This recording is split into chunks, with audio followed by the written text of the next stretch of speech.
Future generally health insurance company limited 9 महिन्यानंतर delivery cover देणारी, claim न घेतल्यास पुढील हप्त्यास 80% डिस्काउंट देणारी, कमीत कमी हप्त्यात जास्तीत जास्त सुविधा देणारी, त्याचबरोबर सासवड, जेजुरी, पुणे येथील सर्व नामांकित हॉस्पिटल्समध्ये कॅशलेस सुविधा देणारी एकमेव कंपनी. अधिक माहितीसाठी संपर्क शेवते इन्शुरन्स 98 22 32 68 44. मित्रांचं मी तमाम आमच्या विरोधी पक्षाच्या वतीनं स्वागत करतो. या प्रेसला उपस्थित असणारे विरोधी पक्षनेते अंबादास दानवेजी, भुजबळ साहेब, जितेंद्रजी, अनिल परब साहेब, विनोदजी आणि कपिल पाटील साहेब, तसंच अनिल भाईदासजी. आपल्याला सगळ्यांना माहिती आहे की उद्यापासून महाराष्ट्र विधानमंडळाच्या मुंबईमध्ये सुरू होत असलेल्या अर्थसंकल्पीय अधिवेशनाच्या पार्श्वभूमीवर आज आम्ही सर्व विरोधी पक्षाच्या प्रमुखांची बैठक बोलवलेली होती. पण रायपूरला काँग्रेसचे सर्व मान्यवर अधिवेशनाच्या निमित्तानं गेलेले असल्यामुळं त्यांच्यापैकी कोणी उपस्थित राहू शकलं नाही. परंतु बाळासाहेब थोरातांशी आम्ही दूरध्वनीद्वारे संपर्क साधला आणि त्यांनाही विचारलं की साधारण आता अधिवेशन जे काही अर्थसंकल्पीय आहे त्याच्यामध्ये आपण काय भूमिका घेतली पाहिजे, तुमचं काय मत आहे. आणि अशी सगळी चर्चा करून आम्ही एकमतावर आलो आणि काँग्रेसचं राष्ट्रीय अधिवेशन छत्तीसगडच्या रायपूरमध्ये सुरू असल्यामुळं बहुतांशी ते बैठकीला उपस्थित राहू शकले नाही. परंतु त्यांनी चर्चा करून झालेल्या निर्णयाला पाठिंबा दिलेला आहे. आजच्या या बैठकीच्या करता दोन्ही विरोधी पक्षनेते उपस्थित होते. तसंच भुजबळ साहेब, जितेंद्र आव्हाड, अनिल भाईदास, अजय चौधरी, आदित्य ठाकरे, विनोद निकोले, कपिल पाटील, सचिन अहिर, अनिल परब असे सगळे मान्यवर या ठिकाणी उपस्थित होते. आता हे अर्थसंकल्पीय अधिवेशन असल्यामुळं प्रामुख्याने त्या दृष्टीनं आमची चर्चा झाली आणि साधारण गेल्या अर्थसंकल्पीय अधिवेशनामध्ये किती योजना सांगितल्या गेल्या, किती योजना पूर्ण झाल्या, किती योजना अपूर्ण राहिल्या, किती योजना सुरूच झाल्या नाही, त्याचा आम्ही आढावा घेतला आणि त्या पूर्ण कशा होतील, स्थगितीमुळं जी कामं अडून पडलेली आहेत त्यांना पुढं कसं नेता येईल या दृष्टिकोनातून आम्ही विचार केला. आत्ता एक गोष्ट आम्हाला प्रकर्षाने जाणवली की बाबा ह्या अधिवेशनाच्या निमित्तानं महाराष्ट्रातल्या शेतकरी, कष्टकरी, महिला, विद्यार्थी, युवक, मागासवर्गीय तसंच आदिवासी अल्पसंख्याक समाजाचे प्रश्न मांडून त्याला आम्हाला दोन्ही सभागृहामध्ये कसा न्याय मिळवून देता येईल, त्याकरता काय केलं पाहिजे याबद्दल पण आमच्या व्यूहरचनेमध्ये त्या दृष्टीने चर्चा झाली. मधल्या काळामध्ये आपल्याला सगळ्यांना आठवत असेल की नुकसानग्रस्त शेतकऱ्यांना मुळातच जे सातत्याने सत्ताधारी सांगतायत की आम्ही NDRF आणि SDRFच्या नॉर्मच्या पेक्षा अधिक पटीनं रक्कम दिलेली आहे.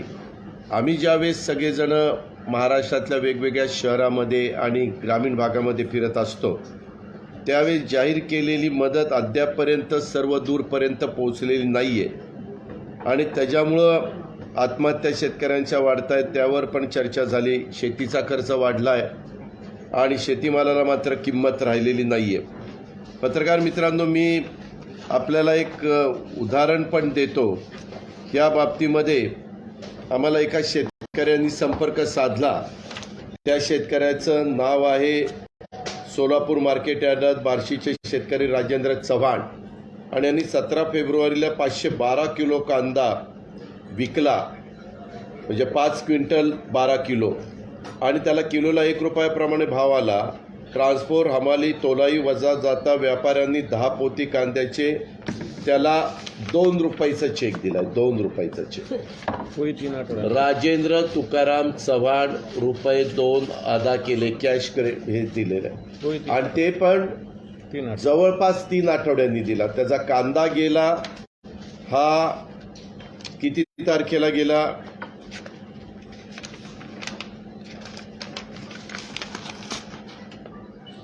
17/2ला सूर्या राजेंद्र तुकाराम चव्हाण. त्याचा कांदा एकूण त्याचे पैसे झाले किंमत 512 रुपये आणि त्याच्यातनं काय काय वजा झाला. हमाली 40 रुपये 45 पैसे, तोलाई 24 रुपये 6 पैसे, मोटार भाडं 15, रोख उचल इतर वगैरे हे सगळं काही जाऊन त्याच्यातनं 509 रुपये 51 पैसे वजा झाले आणि त्याला 2 रुपयाचा चेक मिळाला. हे दुर्दैव आहे. म्हणजे ही शोकांतिका आहे राज्यातल्या कांदा उत्पादक शेतकऱ्याची. आणि नुसतं ते त्याच्यावर नाही थांबलं. मगाशी भुजबळ साहेबांनी एक गोष्ट अजून आम्हा लोकांच्या लक्षात आणून दिली की 4 क्विंटल कांदा विक्री करून खिशाला त्याला, ह्या शेतकरी तर आहे नायगावचा, त्यांनी 2 पैसे त्याला कांद्यातनं येण्याऐवजी त्याला सांगण्यात आलं की गुरुवारी सकाळी सायखेडा मार्केटला 4 क्विंटल कांदा 4 क्विंटल 15 किलो कांदा विक्रीसाठी घेऊन गेला. कांद्याला 200 रुपये भाव मिळाला. 830 रुपयाची पट्टी हातात पडली. तोलाई हमाली 48 रुपये 6 पैसे. लिलावाच्या वेळी सोडलेले कांदे भरणे 200 रुपये, असा खर्च 248 रुपये आला. म्हणजे कांदा विक्री करून खर्च वजा जाता 581 रुपये 94 पैसे हातात पडले. त्यातून नायगाव ते सायखेडा बाजार समितीचा कांदा वाहतूक करण्याचं वाहन भाडं 900 रुपये इतकं भाडं देण्यासाठी त्याला खिशातून 318 रुपये 6 पैसे मोजावे लागले. सांगा आम्ही हसावं का रडावं? जगन्नाथ फकीरा सानप शेतकरी.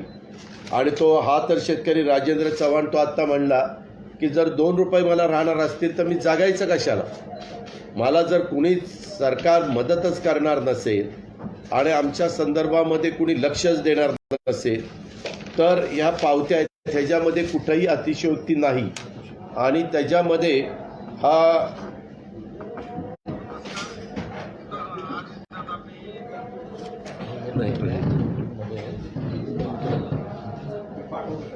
ते क्लिप आली प्रभू साहेब नमस्कार. तर तो म्हणतोय की अजितदादा दानवे साहेब नमस्कार, आपल्या अंबादास दानवे साहेब, आणि त्यांनी हे सगळं दिलेलं आहे. ते आता तुम्हाला ऐकू नाही येणार. एक मिनिट नाही, त्याच्यात आपल्याकडं स्पीकर असतात तर हे झालं असतं. तर ही शेतकऱ्यांच्या, कांदा उत्पादक शेतकऱ्यांची आज महाराष्ट्रामध्ये अवस्था आहे. आणि हे महाराष्ट्रातल्या शेतकऱ्यांचा दुर्दैव आहे. खरोखरीच राज्यकर्ते कुणी असले, मागं आम्ही होतो आता ते आहेत, तरी देखील अशा प्रकारचा प्रसंग कदापि शेतकऱ्यावर येऊ. तुम्ही म्हणाल मग पत्रकार मित्र मला विचारतील तुम्ही काय केलं असतं? ह्याकरता कांदा निर्यात करण्याच्या करता ताबडतोब पावलं उचलली पाहिजे, ताबडतोब भाव वाढतील. बांगलादेशमध्ये प्रचंड कांद्याची मागणी आहे. जसं साखरेचे भाव, परदेशामध्ये साखर निर्यात करायला परवानगी दिली, 39-40 रुपये किलोनी साखर तिथं गेली की भाव वाढतील आणि ऊस उत्पादक शेतकऱ्याला पैसे मिळतील. तीच कांदा उत्पादक शेतकऱ्याची हे आज डिमांड सप्लायचा ताळमेळ बसत नाही. त्याच्यावर उत्पादन आणि आपली मागणी ह्याच्यामध्ये तफावत झालेली आहे. आणि म्हणून आपला कांदा बाहेर परदेशामध्ये गेला पाहिजे. मला इथल्याही शेतकऱ्यांना नाही तर इथल्या कांदा खाणाऱ्या वर्गाला पण, ग्राहकाला परवडलं पाहिजे हे आम्हालाही कळतं. पण किमान त्याचा खर्च तरी निघाला पाहिजे. त्याच्या खिशातनं जर जायला लागलं तर त्या शेतकऱ्यांनी काय करायचं? अशा प्रकारची ही अवस्था आहे. राज्यामध्ये कायदा सुव्यवस्थेची परिस्थिती पण गंभीर झालेली आपल्याला सगळ्यांना माहिती आहे की नागपूरचं अधिवेशन संपल्यानंतर आमच्या सन्माननीय प्रज्ञाताई सातव यांच्यावर हल्ला झाला. जितेंद्र आव्हाड साहेबांच्या कुटुंबाला ठार मारण्याची धमकी देण्यात आली. त्यांच्या जावयाला आणि त्यांच्या मुलीला त्या बाबतीमध्ये गुंडांकरवी ठार मारण्याची धमकी आणि सुपारी देण्याचा कार्यक्रम करण्याचा प्रयत्न त्यांनी केला. ठाणे महानगरपालिकेचा अधिकारी, त्या अधिकाऱ्याची गुंडगिरी, भ्रष्टाचाराचे ऑडिओ व्हिडिओ क्लिप व्हायरल झाल्या. अशा अधिकाऱ्यांना पाठीशी घातलं जातंय. शिवसेना नेते आदित्य ठाकरे यांच्या रॅलीवर हल्ला करण्याचा एक भ्याड प्रयत्न झाला. माजी मुख्यमंत्री अशोकराव चव्हाण साहेबांच्यावर पाळत ठेवली जाते असं स्वतःच एकेकाळी राज्याचे 2 वेळेला त्यांनी मुख्यमंत्री पदाची शपथ घेतली होती. त्या अशा व्यक्तीवर देखील ह्या पद्धतीचं वागलं जातं आहे. सन्माननीय संजय राऊत साहेबांना देखील ठार मारण्याची सुपारी गुंडांकरवी दिल्याचा आरोप केला जातोय. ठाणे जिल्ह्यात काल पोलिसांनी त्यांच्या चौकीत राष्ट्रवादीच्या कार्यकर्त्यांना इतकं मारलं की मारहाणीत एका कार्यकर्त्याचा मृत्यू देखील झाला. हे प्रकरण गंभीर नाही का? हे जे काही प्रकार चाललेले आहेत, म्हणजे एकीकडे शेतकरी उद्ध्वस्त होत चाललेला आहे, शेतकऱ्याला मदत अजिबात होत नाही आहे, सरकार त्याच्याकडे लक्ष देत नाही. आता कसबा आणि त्या हे जे मतदान चाललं आहे, कसबा आणि चिंचवड, पत्रकार मित्रांनो 3 आणि 4 दिवस मुख्यमंत्री उपमुख्यमंत्री तिथं ठाण मांडून बसले. रॅली काय घेतायत, सभा काय घेतायत घ्या ना, परंतु राज्याचं पण बघा ना. ही काही राज्यामध्ये जी काही परिस्थिती निर्माण झाली ही बाब अतिशय गंभीर आहे. उद्धव ठाकरे साहेबांच्या आमदार राजन साळवी साहेब, वैभव नाईक साहेब, नितीन देशमुख साहेब यांच्यासारख्या नेत्यांना ACBच्या नोटिसा आलेल्या आहेत. मुश्रीफ साहेबांच्यावर छापे टाकण्यात आले. विरोधी पक्षाच्या नेत्यांवर छापे टाकण्याचं एकमेव काम सध्या चाललेलं आपण पाहतोय. आणि निवडणूक आयोगासारख्या स्वायत्त संस्थांची स्वायत्तता टिकली पाहिजे, त्यांच्याबद्दल आदर कायम राहायला पाहिजे, परंतु तो टिकवण्यासाठी जबाबदारी संबंधित संस्थांची पण आहे. निवडणूक आयोगाने शिवसेनेचं नाव चिन्हा संदर्भात दिलेला निर्णय हा अक्षरशः पक्षपाती असल्याची जनभावना ही सर्वोच्च न्यायालयात निर्णय आल्यानंतरच आयोगाचा निर्णय देणं योग्य ठरलं असतं. आणि निवडणूक आयोगाच्या निर्णयानंतर लोकांच्या मनात अनेक प्रश्न निर्माण झालेले आहेत. आता मला सांगा, ते म्हणतात की बाबा 40 आमदार आणि काही खासदार हे एका बाजूला गेले म्हणून तिकडं आम्ही पक्ष आणि चिन्ह दिलं. मग एखाद्या पक्षाचा 1 किंवा 2 आमदार असतील, ते 1 किंवा 2 आमदार दोन्ही बाजूनी गेले. आता मनसेचं उदाहरण घ्या, मनसेचे एक आमदार आहेत, ते उद्याच्याला म्हणले नाही मनसे माझीच, इंजिन पण माझा आणि पक्षही माझा. मग तुम्ही तसाच निर्णय देणार आहे का? एक विचार करण्यायोग्य मुद्दा आहे ना. काही पक्षाचे एखाद दुसरे 2-3 देखील आघाडीचे उमेदवार त्या ठिकाणी निवडून येत असतात, बहुजन विकास आघाडी असेल किंवा इतर काही लोक. ह्याचाही विचार झाला पाहिजे. आणि मुख्यमंत्री शिंदेसाहेबांनी शिवसेना सोडल्यापासून त्यांच्या विरोधात राज्यात जनभावना तीव्र होतीये. निवडणूक आयोगाच्या निर्णयानंतर भावना अधिक संतप्त झालेली आपण पाहतोय. आणि ह्याच्या संदर्भामध्ये निश्चितपणे लोकांच्या मनामध्ये चीड आहे, नाराजी आहे. सर्वोच्च न्यायालयाच्या कपिल सिब्बल साहेबांचा युक्तिवाद बघितल्यानंतर विद्यमान शिंदे सरकार हे बेकायदा घटनाबाह्य सरकार असल्याचं आणि सरकारवर अपात्रतेची टांगती तलवार कायम असल्याचं चित्र आपण पाहतोय. महाराष्ट्राचा अभिमान स्वाभिमान हित जपण्या गेल्या 8-9 महिन्यात हे सरकार सपशेल अपयशी ठरलेलं आहे. त्याच्यामध्ये आज गुंतवणूक येत नाही. मध्ये मोठे कारखाने काही लाख कोटीची आणि काही लाख युवक युवतींना नोकऱ्या देणाऱ्या गेले दुसऱ्या राज्यामध्ये, परंतु अनेक व्यापारी कार्यालय राज्याबाहेर गेली. लाखो तरुणांचे रोजगार बुडाले, आर्थिक नुकसान झालं. नवीन कुठलाही त्या बदल्यामध्ये सरकारने सांगितलेलं होतं की आम्ही ते कारखाने आणण्याचा प्रयत्न करू. नंतर सांगितलं आता ते कारखाने नाही, त्याच्यापेक्षा चांगले कारखाने आणू. कुठलेही कारखाने आलेले नाही आहे. सत्तारूढ पक्षाचे वरपासून खालपर्यंत सगळेच जण सातत्याने वादग्रस्त वक्तव्य करायला ते सतत प्राधान्य देत आहेत, थांबायला तयार नाही. कायदा सुव्यवस्था बिघडते. सत्ताधारी पक्षाचे आमदारच शिवीगाळ करतायत. सत्ताधारी पक्षाचे आमदारच अधिकाऱ्यांच्या कर्मचाऱ्यांच्या वर मारहाण करण्याचे प्रकार करतायत. ह्याही गोष्टी आपण पाहतोय. विकास कामामध्ये राजकारण होत असल्याने विकास प्रक्रियेला फटका बसलेला, अर्थसंकल्पात मागं मंजूर केलेल्या कामांना स्थगिती दिल्याने विकास प्रक्रिया ठप्प राहिलेली आहे. पत्रकार मित्रांनो, आज तारीख आहे 25. आता 1 महिना 3 दिवसांनी वर्ष संपणार आहे. तुम्ही तुमच्याही सोर्सेसमधनं माहिती घ्या, जिल्हा वार्षिक योजनेचे किती पैसे खर्च झाले. अजिबात पैसे खर्च झालेले नाहीत. त्या संदर्भामध्ये सँक्शन नाही आहे, त्याच्या संदर्भात वर्क ऑर्डर नाही आहे, अशा TC नाही आहे, अशा अनेक गोष्टी त्याच्यात आहेत. तिथं पण सरकार लक्ष द्यायला पुरं पडलेलं नाही आहे. गावोगावी होणारी अनेक कामं जिल्हा नियोजन समितीमार्फत ही यंदा झाली नाहीत, उर्वरित काळात पूर्ण होणं शक्य नाही. आणि त्याच्यामुळं ग्रामीण भागाच्या करता जो निधी दिलेला असतो तो देखील खर्चाअभावी परत जाणार आहे. नागपूरच्या हिवाळी अधिवेशनात 52,000 कोटीच्या पुरवणी मागण्या मंजूर केल्या आणि तिजोरीचा विचार न करता निवड मंत्री आणि त्यांचे ठराविक आमदारांच्या मतदारसंघात करोडो रुपयाची कामं जाहीर करतात, परंतु ही तेवढा निधी त्यांच्याकडे द्यायला नाही. ही एक फसवणूक आहे. विकास कामांच्या ऐवजी इतर गोष्टीवर उधळपट्टी चाललेली आहे. पत्रकार मित्रांनो, वर्षा बंगल्याचं 4 महिन्याचं खानपानाचं बिल 2,38,00,000 रुपये आलेलं खानपानाचं बिल. आता मी पण उपमुख्यमंत्री होतो, साहेब पण उपमुख्यमंत्री होते, आम्ही पण बघितलेले, आमचे काही सहकारी मुख्यमंत्री होते.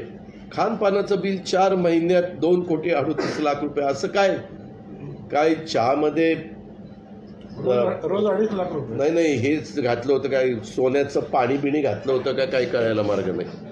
पण म्हणतात ना ते पानात काहीतरी सोन्याचं असं वर घालतात, तसं काही केलंय का. आणि नुसतं तसं नाही, गेल्या 8 महिन्यात जाहिरातीवर सरकारकडनं 50 कोटी रुपये आणि मुंबई महानगरपालिकेकडनं आम्ही माहिती घेतली तर तिथनं 17 कोटी रुपये जाहिरातीवर त्याच्यापेक्षा जास्त खर्च करण्यात आला. म्हणजे तुमचा खर्च तुमचं सगळे फोटो हसरे दाखवण्याच्या करता, ते पण तुम्ही नियमाने करत नाही. नियमाने सुप्रीम कोर्टाचं असं सांगितलं फक्त प्राईम मिनिस्टरचा आणि चीफ मिनिस्टरचा फोटो असला पाहिजे, तसं करतच नाही. त्यांना पाहिजे ते फोटो ते देत आहेत आणि ह्या पद्धतीनं यांचं काम चाललं. ST कर्मचाऱ्यांचा पगार होत नाही आहे. पगाराअभावी कर्मचाऱ्यांचं कुटुंब उपासमारीचा सामना करत आहे. मात्र शासन STचे कोट्यवधी रुपये खर्चून पानभर जाहिराती देत आहेत. त्याही जाहिराती आपण बघितल्या आणि जाहिराती देऊन एक वेगळ्या पद्धतीनं स्वतःचा टेंबा मिळवण्याचं काम ह्या लोकांचं चाललेलं आहे. त्याच्यामध्ये पानभर जाहिरातीची चीड आणणारे आहेत आणि सर्वोच्च न्यायालयाचं उल्लंघन करणारे आहेत. नेत्यांच्या वैयक्तिक प्रसिद्धीकरता करदात्यांच्या पैशातनं होत असलेली उधळपट्टीचा आम्ही सर्व विरोधी पक्ष तीव्र शब्दामध्ये निषेध करतोय. तसंच शेतकऱ्यांना जे सहाय्य जून ते ऑक्टोबरच्या काळात नैसर्गिक संकट आलं म्हणून दिलं गेलं, त्यामध्ये देखील खूप शेतकरी सांगतायत की आम्हाला मदत मिळाली नाही. तसंच वेळेवर परतफेड करणाऱ्यांना 50,000 रुपये आम्ही देणार असं स्वतः CMDCMनी सांगितलेलं होतं. ती पण अद्यापर्यंत दिली गेली नाही. मधी सांगितलं की पुरवणी मागण्यात मंजूर झाल्यानंतर आम्ही देऊ. पुरवणी मागण्या मंजूर होऊन 2 महिन्यापेक्षा जास्त काळ लोटलेला आहे. परंतु शेतकऱ्यांना भेटल्यानंतर ते म्हणतात की आमच्यापर्यंत पैसे पोहोचलेले नाही. हे दुर्दैव आहे. विमा कंपन्यांनी देखील शेतकऱ्यांची फसवणूक केलेली आहे. संकट काळात राज्य शासन शेतकऱ्यांच्या पाठीशी नसल्याचं दुर्दैवी चित्र या निमित्तानं पाहायला मिळतं आहे. आमच्या विदर्भ, मराठवाडा, कोकण, पश्चिम महाराष्ट्र, उभा महाराष्ट्र ह्याच्यातनं धान, तूर, कापूस, सोयाबीन, संत्री, केळी, आंबा पीक उत्पादक शेतकऱ्यांना कोणताही दिलासा मिळालेला नाही आहे. पत्रकार मित्रांनो, अलीकडं नैसर्गिक आपत्ती, खतं, बी बियाणं, कीटकनाशकं आणि शेती औषधाच्या दरात आणि वाहतुकीच्या खर्चात एवढी वाढ झालेली आहे, पण शेतकऱ्यांनी तयार झालेल्या मालाला मात्र किफायतशीर दर मिळत नाही आहे. आता कापसाच्या बद्दल तर लोकांनी कापूस घरात ठेवला आहे की बाबा आता भाव वाढेल आणि आता ते घरात कापूस ठेवलेला असल्यामुळं त्याच्यातून त्यांचं आरोग्य बिघडलेलं आहे. कारण एक वेगळ्या प्रकारचा स्मेल, आता तुम्ही काही पत्रकार कापूस उत्पादक भागातले असेल तर तुम्हालाही त्याचा अनुभव आला असेल. पण शेतकऱ्यांचे भाव कमी होत आहेत आणि कापूस बाहेर विकला जात नाही आणि शेतकरी मात्र त्या कापसामुळं त्यांचं आरोग्य धोक्यात आलं आहे. अशा प्रकारची परिस्थिती आज राज्यामध्ये निर्माण झाली तरी देखील राज्य सरकार कुठलाही हस्तक्षेप करायला तयार नाही आहे. जनता महागाईने होरपळून निघालेली आहे. Petrol, diesel, CNG, PNG, LPG या सगळ्याचे, मला तर कळलं आता विजेचे पण दर वाढत आहेत. लवकरच तोही प्रस्ताव आणतायत. जीवनावश्यक वस्तूंच्या किमती सातत्याने वाढत आहेत. अशा पद्धतीनं आणि सध्या काय झालं आहे, बंद उद्योग, ठप्प गुंतवणूक, मंदीमुळं बेरोजगारी वाढली आणि ह्याच्यातनं तरुणींच्या मनामध्ये एक नैराश्याचं वातावरण झालं आहे आणि ते गुन्हेगारीकर वळत आहेत. 75,000 नोकर भरतीची घोषणा झाली, हा नुसता जुमला, परत काहीच नाही. भरतीचं काय होणार आहे, काय कधी होणार आहे. MPSCच्या विद्यार्थ्यांना न्याय मागण्याकरता 2दा उपोषण करावं लागलं. एकदा त्यांना सांगितलं नाही आम्ही आता कॅबिनेटमध्ये निर्णय घेतला, तुम्हाला आता 2 वर्ष त्याच्यामध्ये 2025पर्यंत आम्ही ते लागू करत नाही. आणि नंतर पुन्हा ते 2 महिने काहीच झालं नाही म्हणून पुन्हा उपोषणाला बसले आणि मग त्यांनी सांगितलं की आता आम्ही उपोषण आदेश काढेपर्यंत उठणार नाही. मग MPSCने आदेश काढला. ते पण MPSCला सांगायचं होतं, ते दिलं सोडून. निवडणूक आयोग, निवडणूक आयोग, निवडणूक आयोग, निवडणूक आयोग हेच सांगत बसले. आणि मी ते खरं बोलायला गेलो की माझ्यावर चिडतात. अजित पवार असं म्हणतात आणि अजित पवार तसं म्हणतात. अरे तुम्ही तुमच्या तोंडाने बोलला म्हणून मी बोललो. आम्ही कुठं चुका झाल्या तर आम्ही दाखवणार, ते आमचं काम आहे. त्याच्या संदर्भामध्ये ठाण्यामध्ये तर ज्या पालिका अधिकाऱ्यांनी जितेंद्र आव्हाड आणि त्यांच्या कुटुंबियांना अंडरवर्ल्डकडनं ठार मारण्याची धमकी दिली, आणि ज्या अधिकाऱ्यांनी दिवसाची अवैध कमाई 40 लाख रुपये 20 लाख रुपये त्याचे वाटायला जातात असं सांगताना त्याचेच ऑडिओ आणि व्हिडिओ क्लिप अनेकांनी ऐकली पाहिली, इतका गंभीर आरोप असलेल्या अधिकाऱ्यावर कारवाई होत नाही. शासकीय निमशासकीय कार्यालय स्थानिक स्वराज्य संस्थांच्या मध्ये भ्रष्टाचार प्रचंड वाढलाय. लाच दिल्याशिवाय नागरिकांची कामं होत नसल्याचा सार्वत्रिक अनुभव आहे. राज्यात अनेक मंत्र्यांवर भ्रष्टाचार आणि गैरव्यवहाराचे गंभीर आरोप झालेले आहेत. आरक्षणाच्या बद्दल देखील मराठा, मुस्लिम, ओबीसी, धनगर ह्याच्याबद्दल काही बोलायला तयार नाही. ते अडगळीतच टाकून दिलेलं आहे. त्याच्याबद्दल कधी तुम्ही निर्णय घेणार?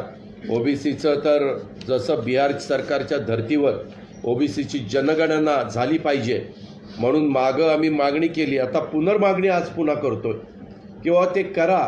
केंद्र सरकारने तर नकारार्थ भूमिका घेतलेली आहे.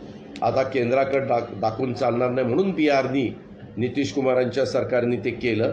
तसं महाराष्ट्राच्या सरकारने करावं. एकदा कळू तरी द्या की नक्की ओबीसी वर्ग किती आहे, नक्की वेगवेगळ्या घटक किती आहे. आपण नुसतंच चर्चा करतो आणि वेगवेगळे राजकीय लोक चर्चा करत असताना त्या सगळ्या समाजाची बेरीज केली तर ती जाती 50 कोटी आणि आपण हे 13 कोटी. तर एकदा सगळ्यांनाच कळेल की नक्की वेगवेगळा समाज ह्याच्यामध्ये समाजामध्ये धुळी पडावी असं अजिबात आमची भावना नाही. पण त्या समाजावर अन्याय होत असेल आणि त्या समाजाची नक्की संख्येच्या प्रमाणात त्यांच्याकरता निधी मिळत नसेल, विकासाचा पैसा त्यांच्यापर्यंत पोचला जात नसेल तर हे कळलं पाहिजे असं आमचं सगळ्यांचं मत आहे. त्याचबरोबर महाराष्ट्रासारख्या प्रगत राज्यात मुख्यमंत्री म्हणून काम करण्याची संधी मिळणं हा राजकीय सामाजिक जीवनात काम करणाऱ्या कार्यकर्त्याचा खरोखरीच खूप मोठा गौरव असतो. मात्र गेल्या 8-9 महिन्यात मुख्यमंत्री आणि त्यांच्या सरकारची कामगिरी अत्यंत सुमार आणि महाराष्ट्राला मान खाली घालवायची अशा प्रकारची आहे. शिवसेना प्रमुख उद्धव ठाकरे यांचा विश्वासघात करून तुम्ही मराठी माणसाचा अभिमान बिंदू असलेली शिवसेना फोडली, त्यांचं चिन्ह तुम्ही घेतलं. त्याचा राग जनतेच्या मनामध्ये निश्चितपणे आहे आणि गेल्या 8 महिन्यात मुख्यमंत्री ज्या वेगाने निष्ठा त्यांनी बदलली त्याचा राग शिवसैनिकांना आहे. हिंदू हृदय सम्राट शिवसेना प्रमुख बाळासाहेब ठाकरेंना मानणारा जो मतदार आहे त्यांना आहे. जनतेच्या मनात महाराष्ट्राची अस्मिता आणि महाराष्ट्राच्या मराठी माणसाच्या हक्कासाठी लढणाऱ्या शिवसेना पक्षासमोरची आव्हानाच्या काळात महाविकास आघाडीतील आम्ही सर्व घटक पक्ष सन्माननीय उद्धव ठाकरे साहेबांच्या आणि शिवसैनिकांच्या बरोबर भक्कमपणे त्या ठिकाणी उभे आहोत. हे पण आम्ही विरोधी पक्षाच्या वतीनं निश्चितपणे सांगू इच्छितो. महाराष्ट्राचा अभिमान स्वाभिमान रक्षण करण्यास असमर्थ राज्य आहे. त्यांच्या सरकारमध्ये महाराष्ट्राच्या हिताचं रक्षण करण्याची ताकद क्षमता राहिलेली नाही आहे आणि त्याच्यामुळं अशा नामधारी घटनाबाह्य मुख्यमंत्री महोदयांनी आम्हाला आज नेहमीच्या प्रथेप्रमाणे संध्याकाळी चहापानाला बोलवलेलं होतं. त्यांच्या चहापान कार्यक्रमाला उपस्थित राहणं हा महाराष्ट्र द्रोह ठरला असता आणि राज्याच्या जनतेच्या इच्छेशी प्रतारणा ठरली असती. त्यामुळं मुख्यमंत्र्यांनी आयोजित केलेल्या चहापानाला उपस्थित राहणं आम्हाला योग्य वाटत नाही. त्याच्यामुळं आम्ही सर्वांनी एकमताने या कार्यक्रमावर बहिष्कार घातलेला आहे. दुसरी गोष्ट माझ्यानंतर अंबादास दानवेसाहेब सांगतील, पण आम्ही पत्रकार परिषद संपल्यानंतर सगळेजण असेच आम्ही 4:30 वाजता नवीन राज्यपाल आपल्या राज्याला मिळालेले आहेत त्यांना भेटायला कर्टसी म्हणून जाणार आहोत. त्यांना उद्या त्यांचंच पहिलं अभिभाषण आहे. मागे शपथविधीच्या वेळेस आम्हाला जाता आलं नव्हतं, आम्ही आमच्या काही वेगळ्या कामामध्ये होतो आणि त्यांनी आम्हाला वेळ दिलेली आहे. आम्ही सगळेजणं आत्ता इथं उपस्थित आहोत. हे सगळेच जण तिथं जाणार आहोत अशा पद्धतीनं. आणि बाकीचे जे विषय आहेत ते एक जो विषय आपले कोकणात रिफायनरीच्या विरुद्ध बाजू मांडणारे पत्रकार शशिकांत वारिसे यांच्या अंगावर गाडी घालून त्यांची हत्या करण्यात आली. म्हणजे महाराष्ट्रामध्ये पुरोगामी राज्य सुसंस्कृत राज्य आणि अशा पद्धतीने जर पत्रकार मित्रांची हत्या होणार असेल, आमदारावर असा हल्ला होणार असेल, आमदाराच्या रॅलीवर हल्ला होणार असेल एका माजी मंत्री आणि विद्यमान आमदारांच्या जावयाला आणि मुलीला संपवण्याची भाषा होणार असेल तर हे राज्य कुठल्या दिशेने चाललंय काय? आणि ती कोयता काय कोयता गँग जाईल तिथं कोयता गँग काय म्हणजे कशाला मिळत राहिलेलं नाही. कुठं गेलं कायदा सुव्यवस्था? आणि अशोक चव्हाण यांच्यावर अज्ञात व्यक्तींकडून पाळत ठेवण्यात येते. अशा पद्धतीनं हे सगळं चाललेलं आहे. मित्रांनो, आता मतदान चाललं आहे म्हणून मी जास्त बोलत नाही, पण कसबा आणि चिंचवडमध्ये काय दिवसभर घडलं आहे आणि काल पण काय घडलं आहे ते मी उद्या सांगेल, कारण आत्ता बोललं तर आणखीन त्याच्यातनं वेगळा अर्थ काढतील. पण आम्ही उद्या परवा निश्चितपणे बोलू आणि ह्या सगळ्या गोष्टी डोळ्यासमोर ठेवून आम्ही बहिष्कार घातलेल्या चहापानावर आणि हे सगळे इश्यू आम्ही वेगवेगळी आयुधाचा वापर करून अंबादास दानवे साहेबांच्या विधान परिषदेमध्ये आणि आमच्या विधानसभेमध्ये महाविकास आघाडीच्या तर्फे मांडण्याचं काम आणि त्याच्यातनं जनतेला न्याय देण्याचं काम आम्ही करणार आहोत. दादांनी मांडल्याप्रमाणे शशिकांत वारिसे यांची जी हत्या झाली त्या ठिकाणची मी स्वतः त्या स्पॉटवर जाऊन आलो.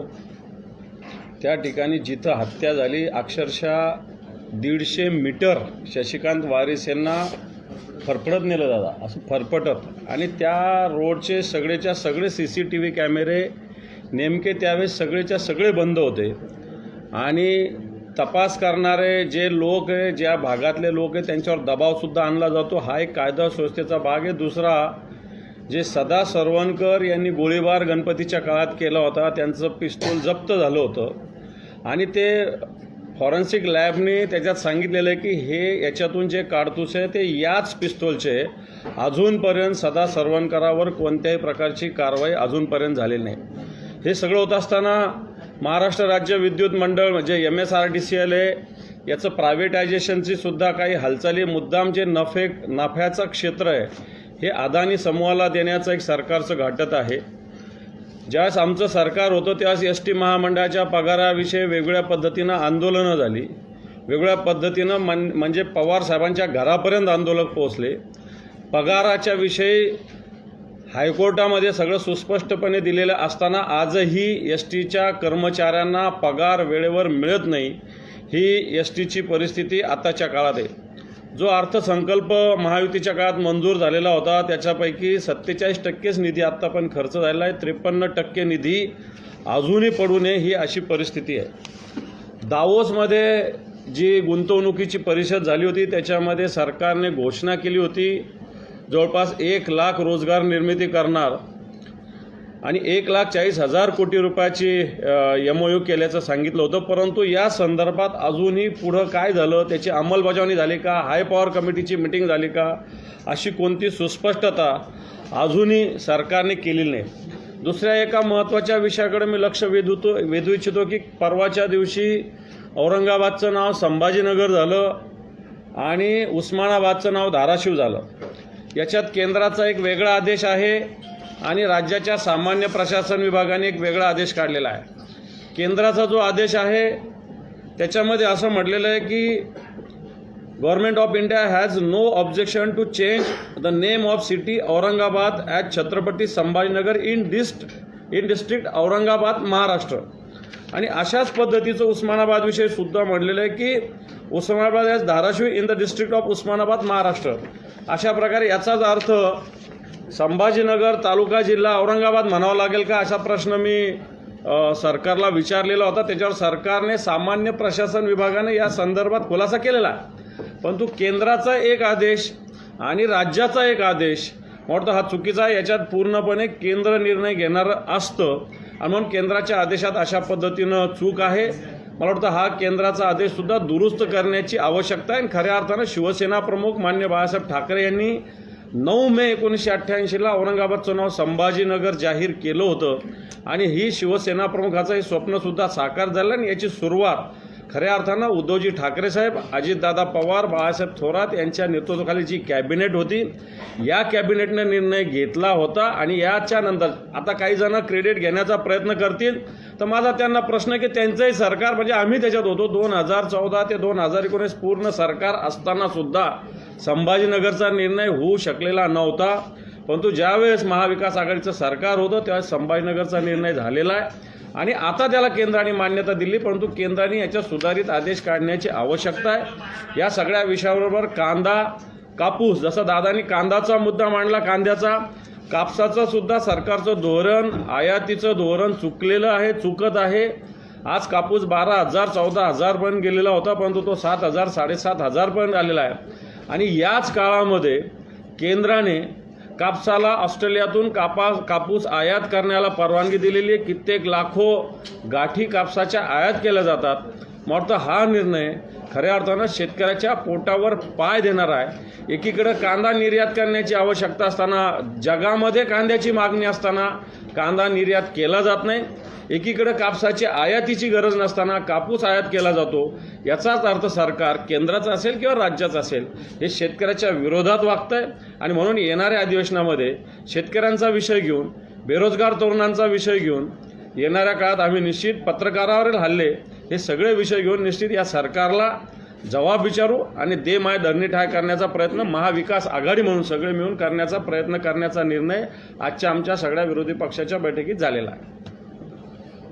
आपल्याला आपण म्हणतात की शेतकऱ्यांना दिलासा मिळाला पाहिजे, परंतु शेतकऱ्यांची बाबतची भूमिका आहे की विरोधी पक्षाकडून फक्त पत्रकार परिषदेत ग्राउंडवर दिसत नाही. आंदोलन व्हायला गरजेचे होतं, परंतु शेतकऱ्यांसाठी अजूनही आंदोलन होताना पाहायला मिळत नाही.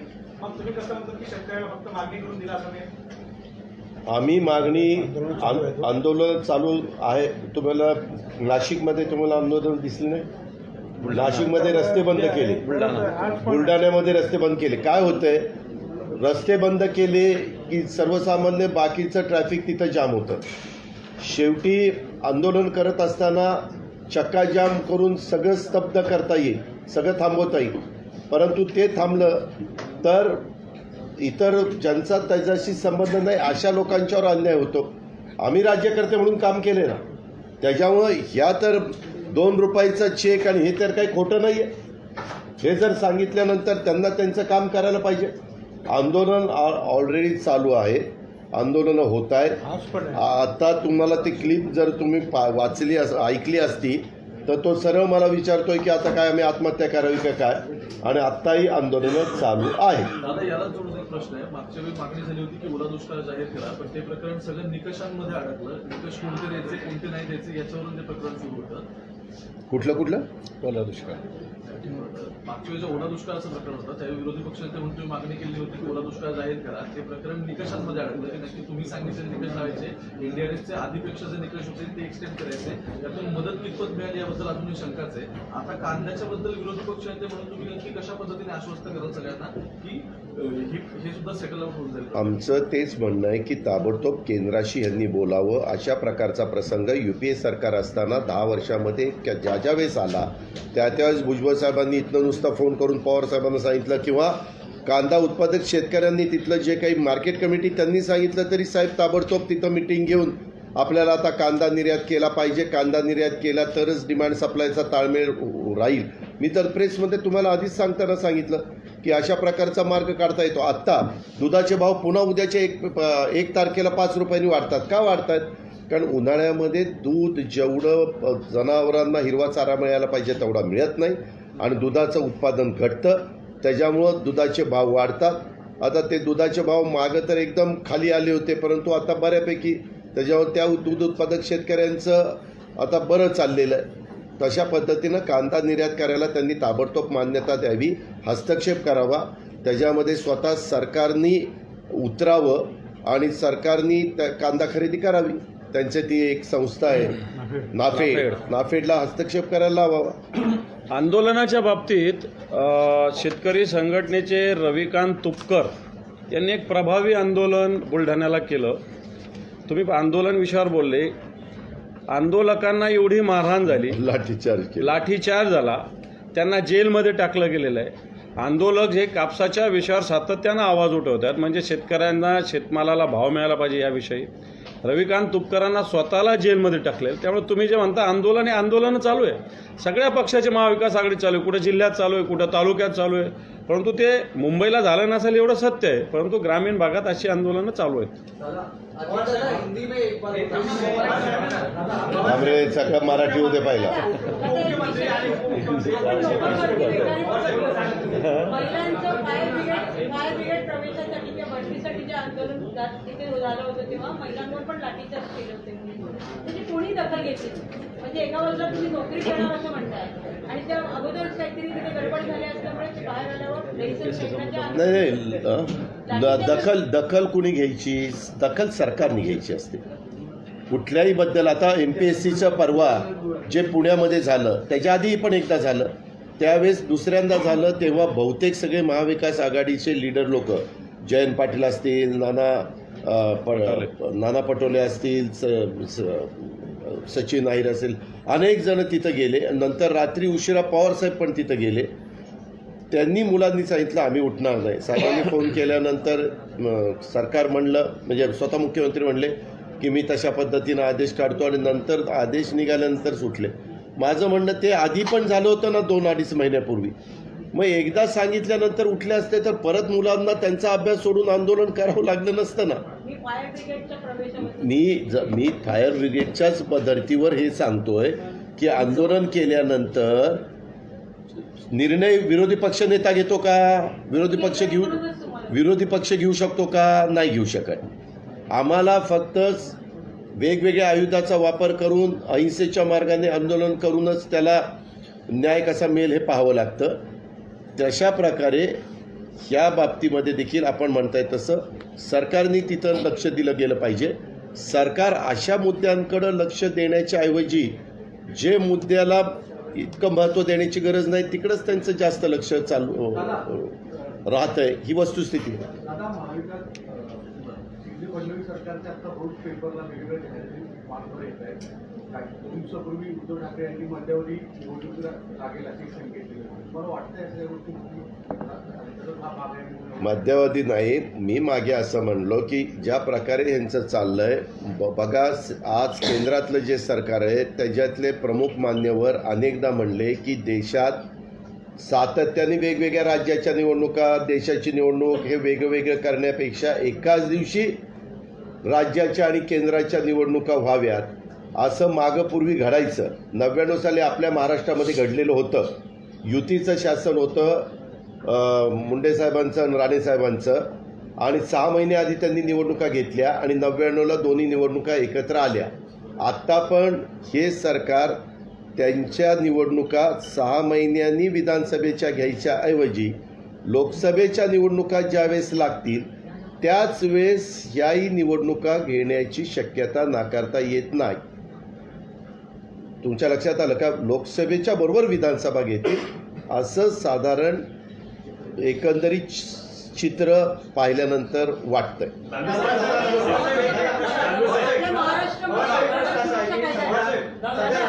राजकीय पातळीवरती वेगळ्या भूमिकेतून हे अधिवेशन होत आहे. कारण अध्यक्षांनी असे सांगितले की विधानसभेमध्ये माझ्याकडे एकच पक्ष रजिस्टर आहे आणि तो म्हणजे शिवसेना, आणि बाकीचे काही शिवसेनेचे जे 15-16 आमदार आहेत ते वेगळ्या गटात बसतात.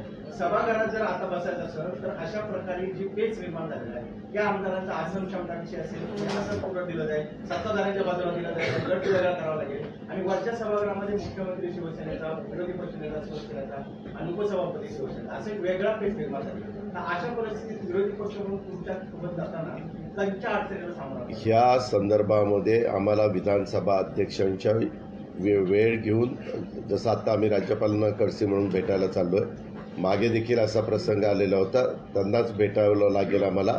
आणि विधान परिषदेमध्ये उपसभापती ह्या सध्या त्यांच्याकडे चार्ज आहे, त्याच्यावर त्यांना भेटावं लागेल.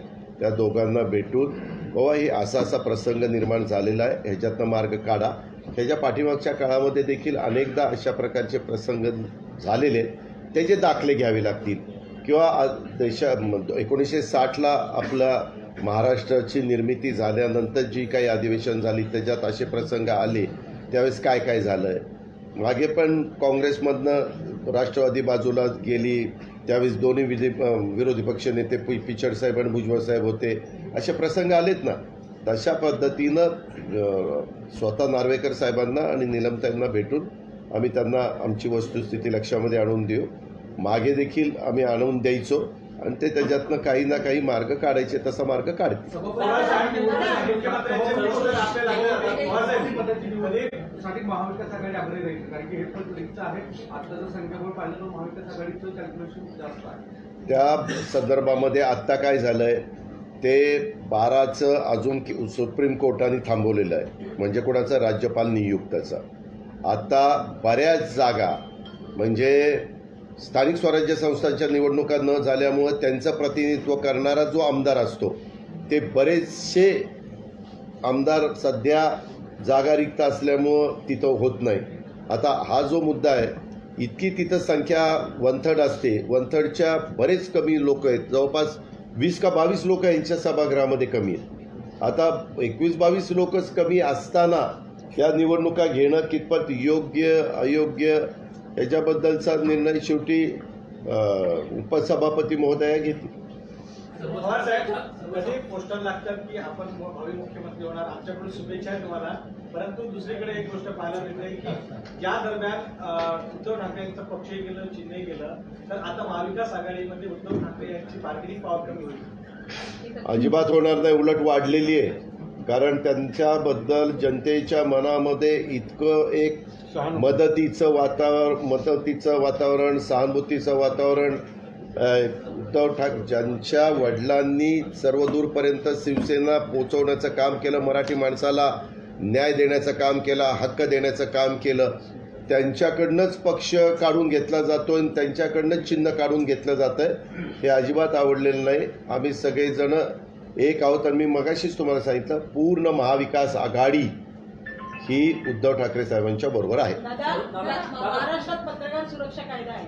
आपल्या संपूर्ण एकत्र येण्यासाठी जी व्यक्ती कारणीभूत होती, संजय राऊत, एका पेपरचे संपादक आहे आणि खासदार आहे, जेव्हा त्यांना अरेस्ट झाली तेव्हा पण तो सुरक्षा कायदा विचारात घेतला नव्हता. आणि आत्ता पण त्यांनी जे पत्र लिहिलंय गृहमंत्र्यांना, त्यानंतर त्यांच्याच विरोधात सत्ताधारी पक्षाचे लोक आंदोलन करतात, तर आपण कुठेही सगळे त्यांना सपोर्ट करताना दिसत नाही. सपोर्ट करायचं म्हणजे काय? आम्ही सपोर्ट केला म्हणजे तुम्हाला दिसणार आहे. आमचा तर सपोर्ट आम्ही त्यांच्याशी संपर्क ठेवून आहोत. आमचे वरिष्ठ त्यांच्याशी संपर्क ठेवून आम्ही एकमेकाशी सातत्याने डायलॉग करतो. आणि महाविकास आघाडी म्हणून जी काही स्ट्रॅटेजी ठरवायची ती त्या ठिकाणी ठरवली जाते. एका मोठ्या पत्रकाराची जर अवस्था होत असेल पण ते मगाशी आम्ही त्याचबद्दल बोललो ना, की ज्या पद्धतीनं मधल्या काळामध्ये आपल्या कोकणातल्या एका पत्रकार मित्रावर हत्या झाली वारिस यांच्याबद्दल, हे पण म्हणजे ही शोकांतिकाच आहे त्याच्या संदर्भामध्ये. आणि हे आज आम्ही तुम्हाला काय सांगतो की उद्यापासून जे अधिवेशन आहे त्या अधिवेशनाच्या निमित्तानं आम्ही चहापानावर बहिष्कार घातलेला आहे. त्याच्या पाठीमागची कारणं ही आहे. आणि आम्ही आता वेगवेगळ्या आयुधाचा वापर करून ह्यालाच कसा न्याय देता येईल तो न्याय देण्याचा प्रयत्न आम्ही सगळेजण तिथं आतमध्ये बसून करणार आहोत. काल कोल्हापूरमध्ये केंद्रीय मंत्री नारायण राणे यांनी मला जे आधीचं विधान केलं होतं पुण्यात पोटनिवडणुकीच्या प्रचारामध्ये, त्याच्यावर बोलताना म्हणले की माझं तोंड जास्त बोलायला लावणार, कारण तुम्ही बारामतीत पुण्यात येईल आणि सर्व उत्तरित त्यांचं स्वागत आहे. काय आपला प्रश्न दुसरा? सकाळच्या शपथविधीवर अनेक चर्चा घेत आहेत. फडणवीस वेगवेगळे प्रकारे काही ना काही भाष्य करत आहेत. त्यांचं म्हणणं आहे की सगळे पवार साहेबांना विचार केला आहे. राज्यपालांनी म्हटलं आहे की आपण त्यांना सांगितलं आहे की आमची सगळी बहुमताचे आकडे आहेत आणि राज्यपालांना कुठल्या प्रकारचं संविधानाअंतर्गत हे सगळं झालं असेल. महाराष्ट्रातल्या तमाम पत्रकार मित्रांना आज महाराष्ट्राची राजधानी मुंबई इथं पत्रकार परिषद घेत असताना मी सांगतो की असे प्रश्न मला सातत्याने वेगवेगळ्या ठिकाणी विचारले जातात. मी ज्या दिवशी हे केलं त्या दिवशी देखील सांगितलेलं होतं की मी ह्याच्याबद्दल एक अवाक्षर देखील काढणार नाही. कुणी किती आपापली मतं व्यक्त केली तरी माझं मत, मी माझ्या मताशी ठाम आहे. परत कुठल्याही पत्रकार मित्रांनी याबद्दलचा प्रश्न मला वेगळ्या पद्धतीनं विचारून माझा वेळ घेऊ नये आणि त्यांचाही वेळ वाया घालवू नये.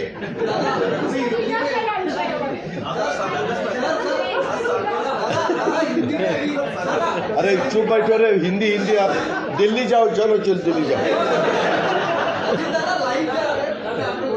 अरे पहिल्यांदा माझी एकच विनंती आहे, एक मिनिट मी बोलतो ना, फक्त मराठी एकदा संपलेला असेल तर परत मग ते ट्रान्सफर ऑफ लँग्वेज नको. हां हे का अजून मराठी आमचा राहिला इथे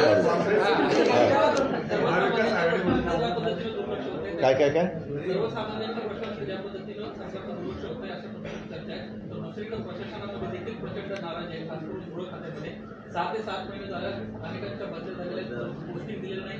कारण काही जणांची सेवा निवृत्ती त्या दिवशी त्यांना पोस्टिंग दिलं जाते, पदोन्नती दिली जाते. अशा सध्या प्रकारे प्रचंड नाराजीचं खूप आहे. पत्रकार मित्रांनो, फक्त गृह खात्यामध्ये नाही, सर्व विभागामध्ये, सर्व प्रशासनामध्ये, IAS UPS अधिकाऱ्यांच्यामध्ये, खालच्याही क्लास 1 क्लास 2 यांच्यामध्ये सगळीकडेच नाराजी आहे. कारण एवढा वेगवेगळ्या प्रकारचा हस्तक्षेप याच्यामध्ये चाललेला आहे. मी आपल्या सगळ्या पत्रकार मित्रांना सांगू इच्छितो की भुजबळ साहेब पण अनेक वर्ष सरकारमध्ये आहेत, मी पण अनेक वर्ष सरकारमध्ये त्या ठिकाणी काम केलेलं आहे. एकंदरीतच तुम्ही जर बघितलं तर ह्या सरकारच्या काळामध्ये आपण आपल्या वाचनामध्ये आलं असेल की एकंदरीतच राज्याचे सरकार सध्या कोण चालवतं आहे हा प्रश्न आम्हा जनतेला पण पडलेला आहे आणि आम्हालाही पडलेला आहे. लोकप्रतिनिधी नागरिकांच्या अर्ज निवेदनावर मुख्यमंत्री उपमुख्यमंत्री मंत्र्यांनी लिहिलेले शेरे अंतिम समजण्यात येऊ नये असा आदेश GADने म्हणजे सामान्य प्रशासनाने काढला आहे की नाही. जनतेच्या निवेदनावर किंवा मागण्यावर माननीय मुख्यमंत्री उपमुख्यमंत्री आणि मंत्र्यांनी लिहिलेल्या शेऱ्याला प्रशासन जर किंमत देणार नसेल तर जनतेचे सर्वसामान्यांचे मुख्यमंत्री सर्वसामान्य त्या मुख्यमंत्री उपमुख्यमंत्री मंत्र्यांच्याकडं मग सर्वसामान्यांनी का जावं. मुख्यमंत्र्यांचे आदेश अधिकारी मानणार नसतील, त्यांच्या शेऱ्याला किंमत देणार नसतील तर तो आपल्या महाराष्ट्रातल्या जनतेचा अपमान नाही का. लोकशाही व्यवस्थेत असे आदेश आम्ही कसे सहन करणार. आम्हाला हे अजिबात मंजूर नाही. आत्ता बघा 600 अधिकाऱ्यांना सध्या पोस्टिंग आहे. पत्रकार मित्रांनो, तुम्ही आत्ताच आला, कमीत कमी 3000 फाईल CM ऑफिसला पडलेल्या आहेत की नाही बघा. सह्यांच्या वाचून CM साहेबांच्या ऑफिसला 3000 फाईल पडलेल्या आहेत. मी पण अनेकदा मुख्यमंत्र्यांना उपमुख्यमंत्र्यांना विरोधी पक्ष नेता म्हणून गेलेलो आहे, बोललेलो आहे. आम्ही आमच्या पण हाताखालनं ते अधिकारी गेलेले आहेत. आमच्याकडे पण कधी काही अधिकाऱ्यांनी काम केलं. त्यांना आम्ही विचारतो, अरे कितीदा यायचं एखाद्या कामाकरता, सार्वजनिक कामाकरता आम्ही 5-5 वेळेला आलो तरी आमचं काम होत नाही. जर विरोधी पक्षाची अवस्था असेल तर सर्वसामान्यांचं काय. ते म्हणले, दादा करणार काय, फाईलवर सहीच होत नाही, त्यांना वेळच नाही. सर्वसामान्यांच्या मुख्यमंत्र्यांनी ह्याही कामाला वेळ दिला पाहिजे. मुख्यमंत्री पवार साहेबांचं मी बघितलंय, रात्री 2-2 वाजेपर्यंत फाईल काढायचे. म्हणजे 7 वाजल्यापासून लोकांना भेटायचे ते भेटायचेच, परंतु रात्री आल्यानंतर फाईलचे ढिगारेच्या ढिगारे असायचे. कारण काय होतं आहे, आता कुठल्याही मंत्र्यांनी बदल्या केल्यानंतर बदल्यांचा काळ सोडून बदल्या केल्यानंतर त्याच्यावर अंतिम सही मुख्यमंत्र्यांची असल्याशिवाय त्या बदलीला मान्यता मिळत नाही. त्याच्यावर खूप गोष्टी मुख्यमंत्र्यांच्याकडे जातात. मात्र मुख्यमंत्र्यांना बाकीच्या व्यापामुळं आज पण काहीतरी दिल्लीला जाणार आहेत, काही तासात करता दिल्लीला जाणार. एवढा मिनिट तास महत्त्वाचे झालेले आहेत की न सांगितलेलं बरं. मी मध्ये म्हणलं, कधीच मुख्यमंत्री रोड शोला आले नव्हते असं तर मी पोटनिवडणुकीत कधी बघितलं नव्हतं. म्हणले, अजित पवार मी सर्वसामान्यांचा मुख्यमंत्री म्हणून जनतेला भेटायला मी रोड शो केलेला आहे. चांगली गोष्ट आहे. तसं जनतेचे प्रश्न सोडवण्याच्या करता ज्या फाईल तुंबून पडल्यात, अडून पडल्यात, त्याच्यावर पण कोंबडा काढा, कधीतरी सही करा. कसबामध्ये निवडणुकीमध्ये टक्केवारी यावेळेस फार कमी पाहायला मिळत आहे. अजून जी टक्केवारी वाढायला पाहिजे होती.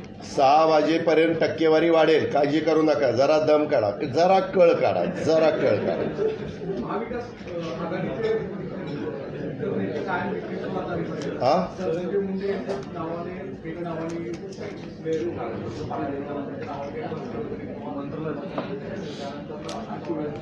हो, म्हणूनच आमचं काय म्हणणं आहे की हां मुळात स्पेसिफिक राष्ट्रवादी आणि काँग्रेसच्या काही नेत्यांना आयडेंटिफाय करून या गोष्टी होत आहेत का, असं काही आयडेंटिफाय करून केले जाते का, किती टार्गेट चौकशी करण्याची बाब आहे. कारण आम्ही काय त्याचा लगेच काही स्पष्टपणे सांगू शकत नाही, परंतु ह्याच्या खोलात जाऊन काय नक्की हे होण्यामागचं कारण काय आहे ते उघड झालं पाहिजे. कुणाच्याही बाबतीत आम्ही म्हणतो विरोधी पक्षाचे प्रमुख नेते म्हणून नाही, कुठल्याही व्यक्तींच्या बाबतीमध्ये असं होता कामा नाही, घडता कामा नाही. हा बोलिये. पहिल्यांदा असं पाहायला मिळतंय की जर मुख्यमंत्र्यांना मंत्रिमंडळ असेल तर 3 वाजेपर्यंत मुख्यमंत्री कार्यालय लॉग असताना त्यानंतरच तुम्ही मुख्यमंत्री कार्यालयात जाऊ शकता किंवा तिथल्या स्थापना करू शकता. किती गंभीर आहे? अहो, गंभीर नाही. सर्वसामान्यांचे नेते सकाळपासून भेटू शकता. तुम्ही तिथं मंत्रालयातच कशाला जाता? तुम्ही वर्षावर जावा.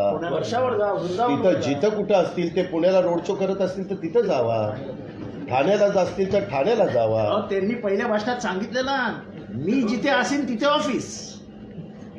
कुठेही जावा. मग काय, मग तुम्ही कशाला काळजी करताय? हाँ बोलिए. हिंदी में एक बार संक्षेप में बता दीजिए, कल से विधानसभा का सत्र शुरू हो रहा है, किस तरह के मुद्दे विधानसभा में आप लोग उठाएंगे? आपने लॉ एंड ऑर्डर की बात कही, किसानों की जो अवस्था है उसके बारे में बात की, लेकिन पूरे महाराष्ट्र में इन दिनों लव जिहाद और लैंड जिहाद को लेकर आंदोलन आए दिन हो रहा है. ये मुद्दा शायद आपने अपनी बात में नहीं कहा, तो क्या वजह है, किस तरह से हिंदू सकल समाज के नाम पर अलग अलग संगठन रोजाना आंदोलन कर रहे हैं? ये देखो, कल से हमारा जो अर्थसंकल्पीय अधिवेशन शुरू होने वाला है उसके बारे में आज अपोजिशन वालों ने मीटिंग ली.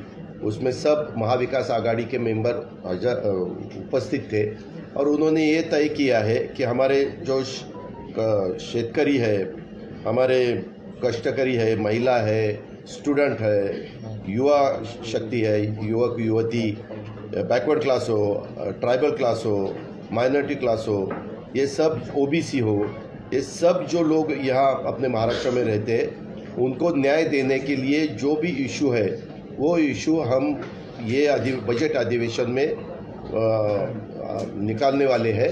और उसके बारे में हमारे अपर हाउस जो है विधान परिषद का MLC में यहाँ हमारे अंबादास दानवे साहब वहाँ उसमें लीड लेंगे और नीचे हम सब उज्ज्वल साहब है, नाना पटोले जी है, जयंत पाटिल है, बाला साहब थोरात है, हम सब यहाँ लीड लेने वाले हैं. और उसमें आपने जो मुद्दा उठाया लव जिहाद का, उसमें उसके बारे में हमारा ये कहना है, जो संविधान डॉक्टर बाबा साहेब अम्बेडकर साहब ने पूरे देश को दिया है, अपने महाराष्ट्र को दिया है, पूरे जनता को दिया है, उसी हिसाब से चलना चाहिए. हर एक जो कास्ट है वो कास्ट ने हर एक को रिस्पेक्ट देना चाहिए. एक दूसरे का विरोध करके कुछ होने वाला नहीं है. धर्म के नाम के ऊपर बंटवारा होना बिल्कुल गलत है. इसमें सब धर्म यही कहता है कि हर एक धर्म का आप पालन करो और आप रिस्पेक्ट दे दो उसको. ऐसा जाति जनगणना की बात आपने कही कि बिहार में हो रहा है, केंद्र सरकार ने मना किया है, लेकिन क्या महाराष्ट्र में आप लोग जाति जनगणना की मांग करेंगे? लॉ एंड ऑर्डर को लेकर के आपने सवाल उठाया कि कई विधायकों पर, बड़े नेताओं पर आए दिन कुछ न कुछ हमले हो रहे हैं, धमकियां दी जा रही है. आदित्य ठाकरे की सभा में भी हमला किया गया. अशोक चौहान उनके साथ में हादसा हुआ. जितेंद्र आवाड़ जी आपसे बगल बैठे हैं, उनके साथ जो संजय राउत ने जो लेटर लिखा कि गैंगस्टर को सुपारी दी गई है, उनको अंडरवुड की सुपारी देने के बाद, उसको थोड़ा सा डिटेल में ब्रीफ करें. जाति जनगणना के बारे में मुझे याद है, हम जब गवर्नमेंट में थे तब भुजबल साहब, विजय वडेट्टीवार, जितेंद्र आवाड़, धनंजय मुंडे, ये सब हमारे साथी थे. उन्होंने इसमें हसन मुशर्रफ, इन्होंने बहुत लीड लिया था और उद्धव ठाकरे साहब ने भी इन सबको बताया था. हमने कैबिनेट में बताया था कि आप ये ओबीसी के बारे में सुप्रीम कोर्ट में जाके ओबीसी के लोकल बॉडीज़ में प्रतिनिधित्व नहीं मिलने वाला है, ऐसा एक इशू उभर के आया था. उसको हमें स्थगिति मिलनी चाहिए थी और उनको साथ लेके ही चुनाव होना चाहिए, ऐसा हमारा सबका कहना था। उसमें हम सक्सेस हो गए। लेकिन जनगणना के बारे में भी हमारे असेंबली में एक सबने मिलके एक मत से प्रस्ताव रखा था कि यहाँ हम जाति गणना करनी चाहिए, सेंट्रल ने भी करनी चाहिए। लेकिन सेंट्रल का हमें मैसेज आया, लेटर आया कि हम जनगणना करने वाले नहीं है। पुरानी जनगणना हमने की थी, लेकिन उसमें बहुत सी गलतियां हमारी तरफ से हुई थी, इसीलिए वो आगे नहीं करना चाहती। फिर अपने देश में एक बिहार नाम का जो स्टेट है, उन्होंने जनगणना, वहाँ के नीतीश कुमार चीफ मिनिस्टर ने जात न्याय जनगणना शुरू की। हमारा ये कहना है कि अपने महाराष्ट्र में भी एक दफ़ा जात गणना होनी चाहिए और सबको पता होना चाहिए कि कौन कौन ओबीसी कितना है, एससी कितना है, एसटी कितना है, ओपन कैटेगरी कितना है, माइनॉरिटी कितना है, सब अपने सामने आना चाहिए। और ये हमारी डिमांड है। तो बिहार गवर्नमेंट कर सकती है तो महाराष्ट्र गवर्नमेंट ने भी करना चाहिए। ये बजट अधिवेशन में हम वैसे मांग कर रहे हैं। सर एक सवाल है, आप एक और जहाँ पे वीडियो वायरल हो रहा है जहाँ पे किसान को सिर्फ 2 रुपए मुआवजा दिया गया प्याज के लिए, तो वहीं मुख्यमंत्री के निवास स्थान पर करोड़ों रुपए खर्च हो रहे चाय पानी के लिए, इस पर क्या कहेंगे? नहीं, आपको पता नहीं होगा शायद, वहाँ चाय पानी के लिए 6 महीने में 3-4 महीने में इतना पैसा खर्च हुआ, 2 करोड़ 38 लाख रुपीस। और एडवर्टाइजमेंट के लिए 50 करोड़ रुपया महाराष्ट्र गवर्नमेंट का और मुंबई कॉरपोरेशन का 17 करोड़ रुपया खर्चा किया। हमारा ये कहना है कि ये खर्चा वो करना ठीक उनको लगता है। तो ये जो मेरे पास आया है, ये राजेंद्र तुकाराम चौहान, उन्होंने करीबन 500 किलो ऐसा कुछ प्याज मार्केट में लाया था, उसको 2 रुपए का चेक दिया है, 2 रुपए का। और ये गलत है क्या? नहीं क्या हमारे फार्मर्स के ऊपर अन्यायकारक है क्या? नहीं। और उसमें उन्होंने सूर्या ट्रेडिंग कंपनी को माल दिया था, वो जो व्यापारी था उसको 17 फरवरी में, और चेक उसको मिला 8 मार्च को, 3 हफ्ते। ये ऐसा हुआ है। वैसा ही हमारे नासिक में एक हुआ, नायगांव में, तो वहाँ 4 क्विंटल प्याज उन्होंने बिक्री के लिए लाया था, बेचने के लिए, तो उसको खुद को ही 380 रुपीज़ खुद को देना पड़ा। अभी कैसा करेगा वो फायदा? ये जो चल रहा है ये गलत है। इसमें गवर्नमेंट ऑफ महाराष्ट्र ने ध्यान देनी चाहिए और किसानों को मदद करनी चाहिए। तुरंत सेंट्रल गवर्नमेंट के साथ बात करके ये एक्सपोर्ट के लिए प्याज जितना हो सके उतना एक्सपोर्ट होना चाहिए, बांग्लादेश हो या कहीं भी जहाँ डिमांड होगी वर्ल्ड में, कोई कंट्री में, वहाँ बेचना चाहिए, भेज देना चाहिए, और उसमें या नाफेड से खरीद करना चाहिए। आपको पता होगा, जब डिप्टी चीफ मिनिस्टर भुजबळ साहब थे और विलासराव देशमुख चीफ मिनिस्टर थे, 2000 साल होगा शायद, तब 300 करोड़ का प्याज, तब 2000 में 300 करोड़ का प्याज उन्होंने खरीद किया और लोगों को मदद की थी, मुझे याद है। और तब थोड़ा सा financial position government of Maharashtra की वीक थी, इसीलिए state bank of MSC bank और कोई डिस्ट्रिक्ट कोऑपरेटिव बैंक की तरफ से 300 करोड़ रुपया कुछ महीने के लिए उठाया था, लोन लिया था। बाद में गवर्नमेंट ने वो रिपेमेंट किया। सर, मुख्यमंत्री के चाय पानी पर विपक्ष का क्या स्टैंड होगा? अरे चाय, मैंने बताया ना, ये सब इशू है, इसीलिए हमने वहाँ जाने के हम बहिष्कार। इलेक्शन को लेकर उद्धव ठाकरे का बयान इलेक्शन हो सकता है, एनसीपी का क्या मानना है, आपका क्या मानना है इस पूरे मामले पर? हमारा ये कहना है कि आने वाले पार्लियामेंट का जब चुनाव आ जाएगा, अपना पार्लियामेंट का चुनाव होने के बाद 6 महीने के बाद अपना असेंबली का चुनाव होता है। इस दफ़ा ये गवर्नमेंट वैसा नहीं करेगा, क्योंकि सेंट्रल के मन में एक साथ ही चुनाव लेने का उनका इरादा है। इसीलिए जब पार्लियामेंट का चुनाव आएगा, उसी टाइम यहाँ का असेंबली का भी चुनाव हो जाएगा। दादा शक्ती कायदा कुठे गेला? हाँ शक्ती विधेयक आपण ठिकाणी मिळेल. आए अभी बस हो गए बहुत हो गए नहीं थैंक यू हाँ दानवे साहब कुछ कौन सा सवाल?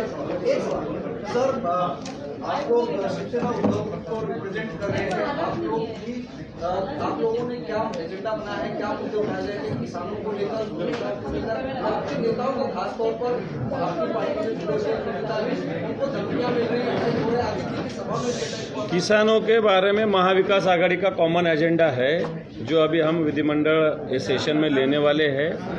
और शिवसेना नेता संजय जी राउत जी को जो धमकी आई है, अशोक चौहान साहब को भी सिमिलर उसी प्रकार का कुछ बर्ताव हुआ है।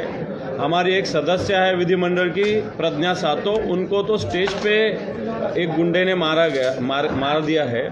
और ये सब जो लोक प्रतिनिधियों पर हल्ला हो रहा है, कायदा लॉ एंड ऑर्डर की परिस्थिति इस राज्य की ठीक नहीं है। इसके बारे में महाविकास आघाड़ी कॉमनली इस सरकार के साथ लड़ाई करेंगे विधिमंडल में। सुरक्षा व्यवस्था सही नहीं है। बिल्कुल नहीं है। देशसेवा हेच आद्य कर्तव्य मानून निष्ठापूर्वक सेवा करून सासवड आणि पंचक्रोशीतील ग्राहकांसाठी सुरू आहे गुणवत्तापूर्ण आणि उत्तम प्रतीच्या सर्वच वस्तू देणारे सैनिक वेलफेअर कॅन्टीन, तेही सामान्य जनतेसाठी विनाकार्ड, जिथे आपणास मिळेल सर्व प्रकारचा उत्तम दर्जाचा गुणवत्तापूर्ण किराणा, सर्व प्रकारची बेकरी उत्पादने, ड्रायफ्रुट्स, कॉस्मेटिक्स, इलेक्ट्रॉनिक्स, गारमेंट्स आणि असं बरंच काही, तेही मिलिटरी कॅन्टीनच्याच दरात, जे असेल सामान्य जनतेसाठी विनाकार्ड। तेव्हा या, पहा आणि खात्री करा। पत्ता सैनिक welfare canteen, Saswad Hiware road, Shivani creation समोर, सासवड।